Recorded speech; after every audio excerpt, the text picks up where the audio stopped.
জনগণের সাথে ছিলাম, জনগণের সাথে থাকবো, কেউ আমাকে দাবায় রাখতে পারবে না। আমার ভাই তোমার ভাই, মানে কি ভাই, মানে কি ভাই।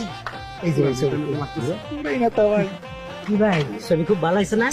আপনি যে সামনে চলে আসছেন, ঢেকে গেছি। বললে বলছো এই ছবিটা ভালো, এই ছবিটা ভালো হয়েছে। এটা বড় করা হয়েছে, বড় এইটাকে একদম বড় করে বাধাই করে লিখে দিতে হবে, বারবার কারা নির্যাতিত নেতা মাইকেল ভাই।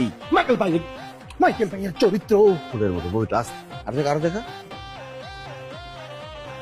মাইকেল ভাইয়ের বয়ের নাম রাজপথ ছাড়ি নাই, ঠিক আছে ঠিক আছে, চলো চলো চলো। রাজপথ ছাড়ি নাই। Thank you thank you. টাকা দিচ্ছি। সংগ্রামী সাথীরা, বিপ্লবী বন্ধুরা আমার, আপনারা জানেন আমাদের সামনে উপস্থিত হয়েছে আমাদের মাইকেল স্যার, মাইকেল ভাই, যিনি উনি আপনাদেরকে বিদ্যুৎ ধর্ম বক্তব্য দিবেন, রাজনৈতিক বক্তব্য। আমার নেতা তোমার নেতা মাইকেল ভাই, মাইকেল ভাই।